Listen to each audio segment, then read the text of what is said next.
అసలే ఆత్మాభిమానం గల మనిషి. ఏ పని దొరకలేదని మీ ముందు తలదించుకోవాల్సి వస్తుందని ఇంటికి రాలేక ఏవైనా.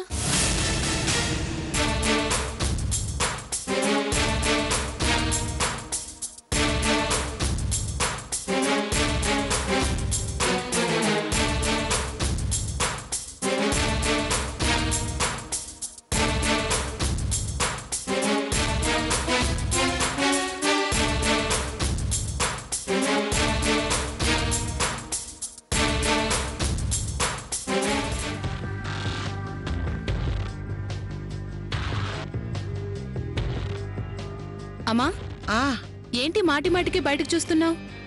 మీ ఆయన లక్ష్మణరావు వస్తాడేమోనే, అందరం కలిసి తినొచ్చు. భోజనం టైం అవగానే రావటానికి ఆయన వెళ్ళింది ఉద్యోగానికి కాదు, ఉద్యోగం వెతుక్కోడానికి. రాని ఉద్యోగం కోసం తిరిగి తిరిగి చివరికి చిరాకొచ్చి మందు తాగి తోలుతూ ఇంటికొస్తాడు. అప్పటిదాకా నేనుండలేను, నాకు పిచ్చిగా ఆకలేస్తుంది. అవును, 2 ప్లేట్లలో ఎందుకు పెడుతున్నావు? ఏ నేను తినద్దా? ఇందాకే కదా తిన్నది. ఇందాక తిని ఎప్పుడో పావు గంట అయింది. అయినా నేను తెచ్చుకుంది నా కోసమని కాదు, నువ్వు ఒక్కదానివి తింటే ఏం బాగుంటుంది, నీ కంపెనీ ఇద్దామనే. కాని కాని తిను తిను.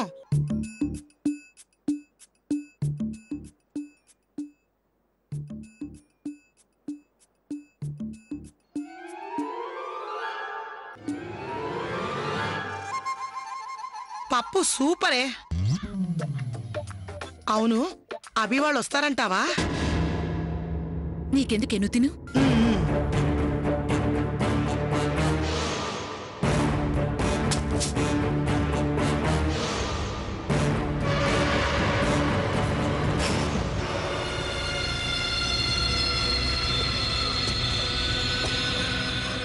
గుడ్ ఈవినింగ్ సార్, కూర్చోండి. Good evening. నేనే మీకు ఫోన్ చేయాలనుకున్నాను, ఇంతలో మీరే వచ్చారు. ఫోన్ చేద్దాం అనుకున్నారా? ఎందుకు? అదే సార్, మీ బ్రదరు. నా తమ్ముడికి ఏమైంది? చెప్పండి ఇన్స్పెక్టర్, నా తమ్ముడికి ఏమైంది? ఏం కాలేదు సార్, మీరు అనవసరంగా టెన్షన్ పడకండి. ఎస్ఐ గారు, ముందు విషయం ఏంటో చెప్పండి. మా తమ్ముడికి ఏమైంది? మీరెందుకు నాకు ఫోన్ చేద్దాం అనుకున్నారు? Please tell me what happen to him. Theatre దగ్గర బ్లాక్ టికెట్స్ అమ్ముతుంటే పట్టుకున్నాం సార్.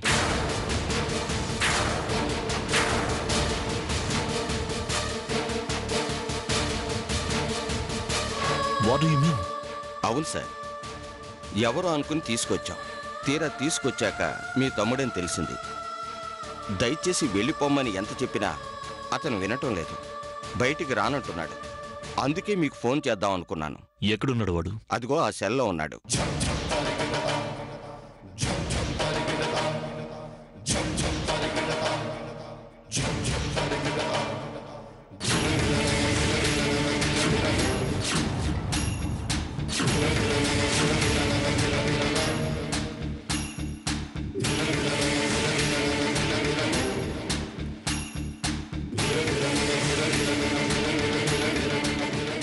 Excuse me sir.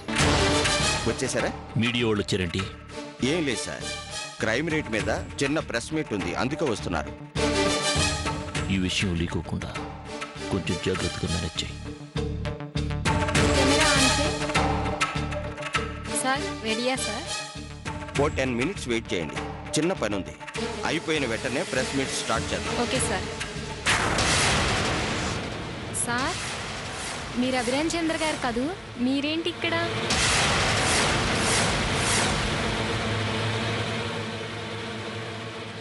ఏం లేదమ్మా, సార్ నాకు బాగా కావాల్సిన వారు. ఆన్ ది వే వెళుతూ వెళుతూ నన్ను పలకరించి వెళదామని వచ్చారు. సార్, అతను మీ తమ్ముడు కదా? అతను ఎందుకు సెల్లో ఉన్నారు సార్? ఏమైంది సార్? ఏ కేసులో అరెస్ట్ చేశారు సార్ అతన్ని? కేసు లేదు, గీసు లేదు, చిన్న విషయం, వదిలేయండి. అదేంటి సార్, ప్రముఖ పారిశ్రామికవేత్త అభిరామచంద్ర గారి తమ్ముడు అరెస్ట్ అవ్వడం అంటే ఇంట్రెస్టింగ్ న్యూస్ కదా సార్. చూడండి, మీరు ఊహించినంత సెన్సేషనల్ న్యూస్ ఇక్కడ లేదు. చిన్న ఫ్యామిలీ ప్రాబ్లం, ఇలాంటి వాటిని హైలైట్ చేసి సొసైటీలో గౌరవంగా ఉన్న వాళ్ళని 10 మందిలోకి లాక్కండి. అది కాదు సార్, ఏ కేసు లేనప్పుడు అతన్ని లోపలెందుకేశారు?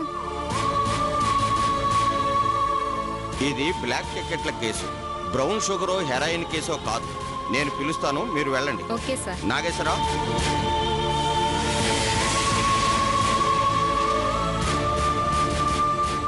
సార్. అతన్ని తీసుకురా. Okay sir.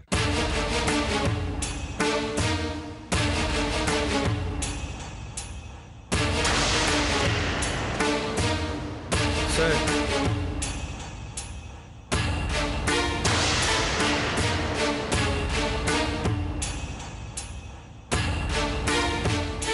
చూడు బాబు, సరదా కోసమో థ్రిల్లింగ్ కోసమో అయితే బోల్డ్ అని పనులున్నాయి.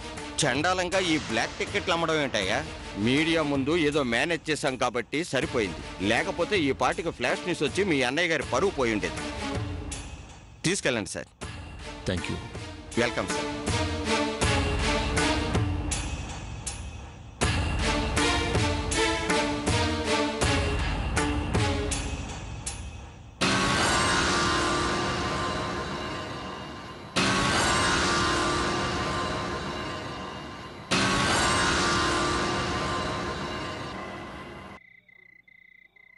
రేయ్, ఏంట్రా ఇది? ఏంట్రా ఇదంతా? అసలు నువ్వేం చేస్తున్నావో తెలుస్తుందా? అసలు రోజు రోజుకి ఎలా తయారవుతున్నావో అర్థమవుతుందా? దిగజారుతున్నాను అంతేగా. రేయ్, ఏం చేయను మరి? నాకెప్పుడు ఉద్యోగం ఇవ్వట్లేదు, ఏ పని ఇవ్వట్లేదు. అందుకే ఏం చేయాలో అర్థం కాక కనీసం బ్లాక్ టికెట్ అయినా అమ్మితే ఓ 400-500 వస్తాయి కదా, వాటితో నా భార్యను పోషించుకోవచ్చు అనుకున్నాను. కానీ ఆ అవకాశం కూడా లేకుండా చేశాడు ఆ దేవుడు. ఛీ! అంత నా కర్మ, నా తలరాత. రేయ్, నోర్ముయ్. నీకేంట్రా నేనుండగా? అవునన్నయ్య, నిజమే. నాకే ఇంతకు ముందే చూశాను కదా స్టేషన్లో. మీడియా ముందు ఎక్కడ నీ పరుగు పోతుందని ఆలోచించావే తప్ప నా గురించి ఎక్కడ ఆలోచించావన్నయ్య? రేయ్, పిచ్చి మాటలు మాట్లాడుకు, చంపేస్తాను. ముందు కరెక్కు. నేను రాను. ఎక్కరా? ఎక్కు.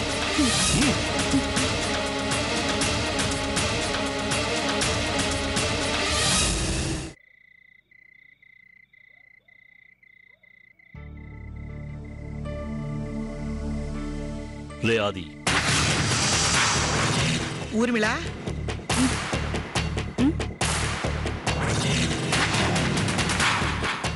రే ఏమీ ఆలోచించకుండా పడుకో. రేపు మాట్లాడుకుందాం, ఓకే? ఇన్ని రోజులు నువ్వు మాట్లాడింది నేను విన్నది చాలు. ఇక మాట్లాడేది వినేది ఏమీ లేదు. అది కాదురా, ఇంతసేపు ఎక్కడికి వెళ్ళావాది?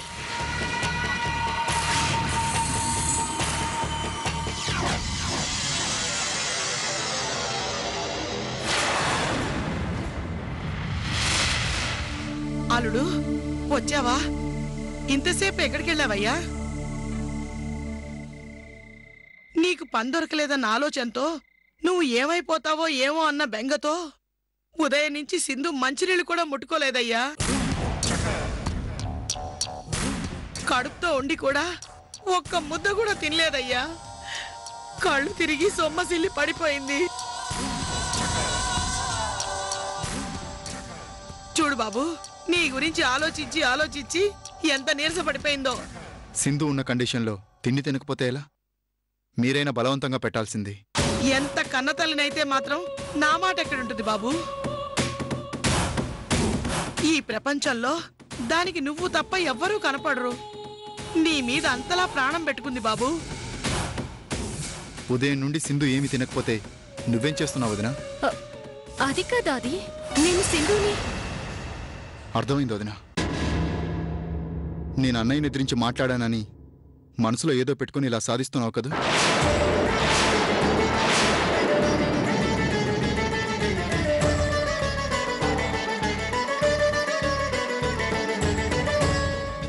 నీ తోటి కోడలు చెల్లెలనే ఫీలింగ్తో కాకపోయినా కనీసం కడుపుతో ఉందనే జాలితోనైనా సాటి ఆడదానిగా బలవంతంగా ఏదో ఒకటి తినిపించొచ్చు కదా.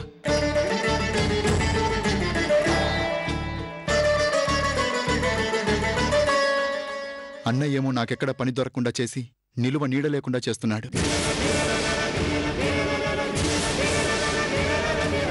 నువ్వేమో నా పెళ్ళానికి తిండి కూడా పెట్టడం లేదు. మీరు ఇలాంటి వాళ్ళు అనుకోలేదు.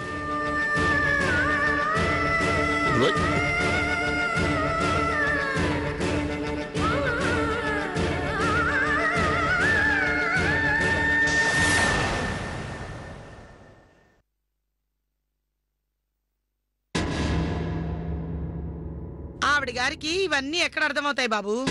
మీ వదిన పిల్లల్ని కంటే కడుపుతో ఉన్న సాటి ఆడదాని బాధ తెలిసేది.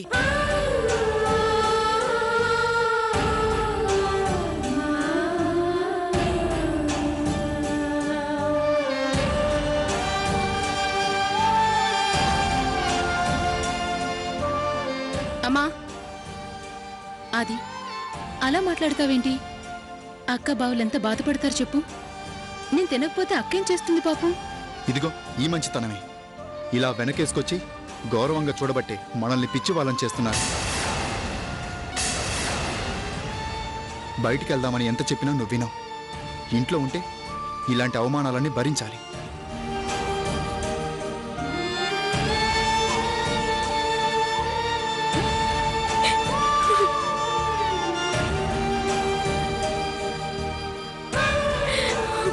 విన్నారా అండి ఆవిడ మాటలు? పిల్లల్ని కంటేనే ఆ బాధ ఏంటో తెలుస్తుందంట.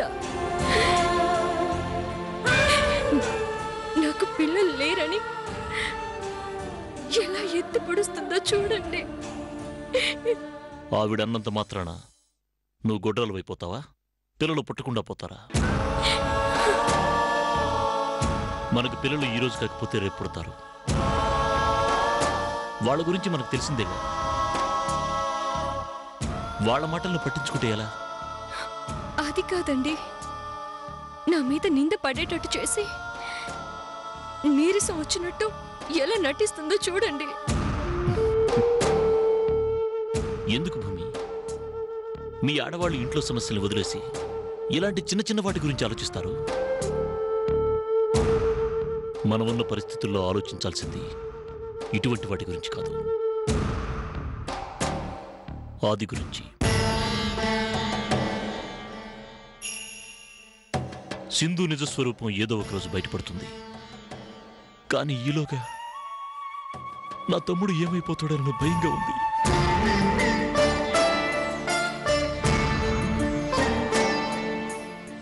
త్వరలో ఏదో ఒకటి ఆలోచించి ఆదిని ట్రాన్స్లో నుంచి బయటపడేసి సరైన దారిలో పెట్టకపోతే వాడు మనకు దక్కకుండా పోయే ప్రమాదం ఉంది. అలా ఎందుకు జరుగుతుందండి? మనం సింధుని చిన్న చూపు చూస్తున్నామనే భ్రమలో మన మీద కోపంతో ఆది అలా ప్రవర్తిస్తున్నాడే తప్ప తనలాంటి పరిస్థితి తెచ్చుకుంటాడని నేను అనుకోనండి. ఈ రోజు వరకు నేను అలాగే అనుకున్నాను. కొన్ని రోజులు గడిస్తే ప్రాక్టికల్గా లైఫ్ అంటే ఎంత అర్థమవుతుంది, ఈ ట్రాన్స్లో నుంచి బయటపడతాడనుకున్నాను. కానీ ఈరోజు వాడేం చేశాడు తెలుసా? ఏం చేశాడండి? నా మీద పంతంతో ఈ 3 రోజులు ఎక్కడైనా జాబ్ దొరుకుతుందేమో అని వెతికాడు. ఎక్కడా దొరకపోయేసరికి దిగజారిపోయి బ్లాక్లో లాటరీ టికెట్స్ అమ్మాడు. పోలీసులు అరెస్ట్ చేసి స్టేషన్లో పెట్టారు.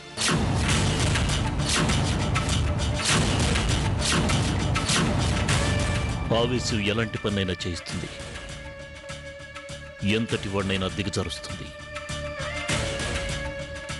ఆది ఇప్పుడు అదే పరిస్థితిలో ఉన్నాడు. మనం మంచి చెప్పాలని చూసినా, వాడు బాగుండాలని ఏదైనా చేయటానికి చూసినా వాడి మీద కోపంతో చేశాననుకుంటున్నాడు. ప్రతిదీ నెగటివ్గా ఆలోచిస్తున్నాడు. మరిప్పుడేం చేద్దామంటారు? అదే అర్థం కావటం లేదు భూమి. కానీ వీలైనంత తొందరలో వాడి విషయంలో ఏదో ఒక నిర్ణయం తీసుకుని ఏదో ఒకటి చేయకపోతే వాడి జీవితం నాశనం అవుతుంది. తరువాత ఏం చేసినా వాడిని కాపాడుకోలేం. అత్తయ్య గారికి ఈ విషయాలన్నీ తెలిస్తే తను చాలా బాధపడతారు. వీడేమైపోతాడనే టెన్షన్తో పాటు అమ్మకి ఈ సంగతి తెలిస్తే ఎలా తట్టుకుంటుందన్న భయం కూడా ఉంది భూమి. నేను సొంత కొడుకుని కాదని తెలిసినా అమ్మ నన్ను అంతకంటే ఎక్కువగా చూసుకుంటుంది, ఎంతో విలువిస్తుంది.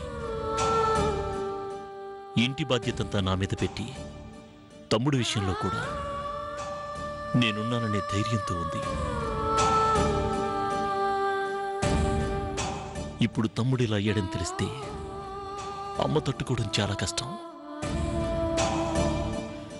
అందుకే అమ్మొచ్చేలోపు ఏదో ఒకటి చేయాలి. నువ్వు కూడా సింధు మాటలు మిగతా విషయాలు పట్టించుకోకుండా వాళ్ళను మార్చే ప్రయత్నం చేయి. సారీ అండి, ఆవిడ సడన్ గా అలా అనేటప్పటికీ తట్టుకోలేక మీ దగ్గర అలా మాట్లాడాను. ఇంకెప్పుడు ఇలాంటివి మీ దాకా తీసుకురాను.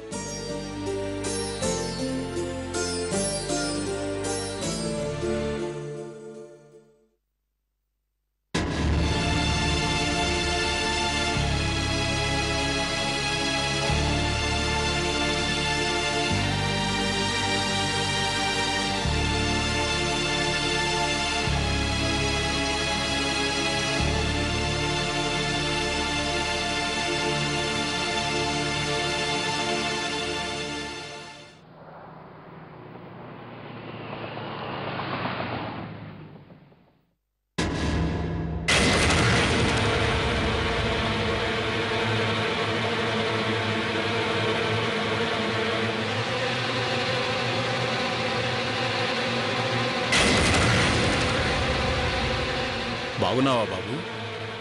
బాగున్నాను. అన్నయ్య గారు ఎలా ఉన్నారు? బాగున్నారు. ఎలా ఉందయ్యా కొత్త కాపురం? బాగానే ఉందండి. అవును, ఇంతకీ నువ్వేం చేస్తున్నావు? జాబ్ ట్రయల్స్లో ఉన్నానండి. అవునా బాబు, నువ్వు మరోలా అనుకోనంటే మా కంపెనీలో కొన్ని జాబ్స్ ఖాళీగా ఉన్నాయి. నిన్ననే పేపర్ యాడ్ కూడా ఇచ్చాం. నీకేం ప్రాబ్లం లేదనుకుంటే మా కంపెనీలో జాయిన్ అవ్వచ్చు కదా.